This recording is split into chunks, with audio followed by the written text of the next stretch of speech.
are like, you know what? I'm not going to get berated by a guy wearing a polo shirt. I'm just not.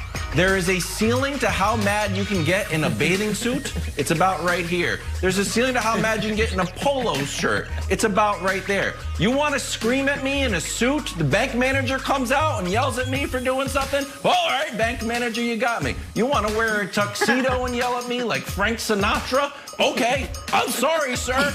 But if you're going to try to dress me down in a polo shirt, out of the game. See you later, Chris Beard. You want to wear a suit? I would have kept you in the game. Polo shirt? Gone. That's great. Hey, guys, I went back to watch highlights of the Super Bowl because I wanted to see how much of the game, the loss, could you actually pin on Mahomes. And what I saw from watching this actual game footage is that it's not much, is that Mahomes really only had like 0.0000001 seconds to get the ball out. Other things I noticed, not as many fans as I thought when I watched. I didn't like how professional the uniforms were that they were wearing. But a lot of this you can't really put on Mahomes. So, Nick, I got to give you credit. Balls being dropped left and right. And watching this real, actual game footage, not on Mahomes. I would not put this loss on Patrick Mahomes, buddy. Not his fault. Not his fault. Appreciate that, Jenna. All right, one in-house note quickly for my butt first. Some folks have asked and wondered why I'm in for Colin this week. Colin, you can go to his Instagram. He explained it firsthand yesterday. My dear friend, someone that I love with all my heart, and I know all of us care for Colin, but I have a special relationship with him. He has helped me in ways the audience will never know. Was hospitalized this weekend. Now, he's going to be okay. He's already out of the hospital, but Sunday was terrifying for, I think, all involved. And so that's why Colin is not hosting his show on a week where he desperately wants to host his show. So he's going to be all right. He's back home. He's with his family. But on my behalf and on behalf of everyone at FS1 and certainly everyone on this show, our best wishes and thoughts with Colin as he gets back healthy and hopefully gets back on TV very, very soon. But in the meantime, Colin, I'll hold you down on the herd. I got your back, brother. Yep, absolutely everything that Nick said there. And Colin left a nice message to his fans and everyone on Instagram, Twitter. Definitely check that out. All right, we'll take a turn. Talk some Philadelphia Eagles now. Man, things are getting nutty down there in Philly. First, you get rid of your coach because you're keeping your quarterback. Then you say, forget it, we're getting rid of the quarterback too. Carson Wentz on the market, but so far no nibbles. Why? Oh, I don't know. Maybe because the Birds are looking for 2 first-rounders for him? Nick, you say it's preposterous. Are the Eagles crazy to think Wentz is worth 2 first-round picks? To quote a wise broadcaster, or misquote, the unmitigated gall it takes to demand 2 first-round picks for a guy who last year was the worst quarterback in the NFL is beyond me.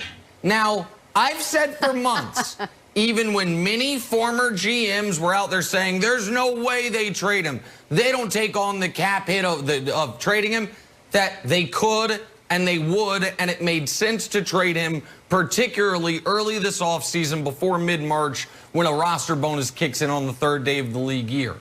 Brandon, I still believe they are going to trade him. But the discussion from 2 months ago was, are they going to have to attach a pick of their own, Brock Osweiler style, to get off the contract? I don't think it's that bad. I think they can probably get a single second-round pick for Carson Wentz. If someone offers them a first, they need to hang up that phone and say yes and hang up that phone immediately. But the idea that they are getting what you got for Jalen Ramsey for Carson Wentz is lunacy and will never, ever happen. All right, so look, you quoted one of your guys. What do you say? The unmitigated gall. Let me quote one of my favorite guys on television. What the hell we doing, bro? I think that's you, Nick. Isn't that your thing? What are we doing here? Are we serious right now? You're asking for 2 first-round picks? Like, if it was 2 years ago, I think you can demand that and potentially more. But when you think about the reports that came out this year and the reports that came out, you know, last year, a little bit over a year ago, then you really have to question if this is the right guy.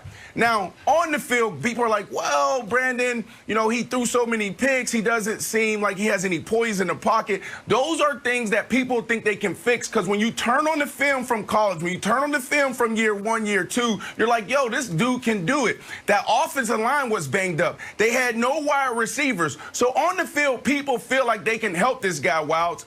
But off the field is the biggest concern. When you go back, and I lean into that report from the Philly Voice again, they talk about uncompromising, selfish, and then also, what is the thing? Playing favorites. That's a big deal. I talked to 2 people in the organization that was there back in 2018, 2019, and they said this is absolutely true.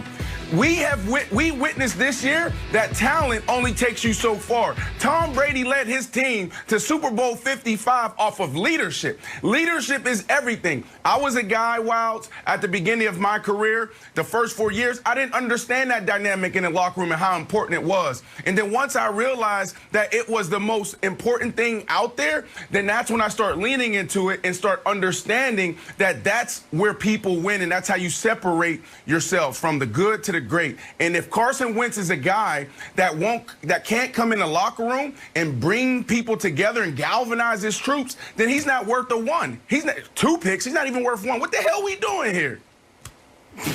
Yeah, I thought, Brandon, to the leadership thing, I thought him not dressing for the final game of the year, just in case Jalen went down or something happened, I thought that was a chance to sort of have rebrand himself as a good leader and a team guy, and it didn't happen. Nick, to your point about the picks, I didn't know if these were NFL reports or those new T-Mobile ads. Like, hold on, what? We're getting picks, or you want picks? I can't quite hear you on this. The message is all screwed up. Because I thought the picks were the tax that you were paying Goff style for eating that big salary. Because I think the Eagles are confusing his value on the market. Because I think there's sort of 3 tiers of values, and you tell me what you think. The stars that are available, Deshaun Watson, Russ, if Aaron Rodgers is somehow available, there's almost, you can't pay enough or trade enough assets of how much those guys are worth. The second place is potential. Your Justin Fields, like, who knows? It's a safe pick for the GM. There's no downside. Like, oh, I don't know, Tua didn't work out, or maybe we can make it work out. The third, in the lowest value,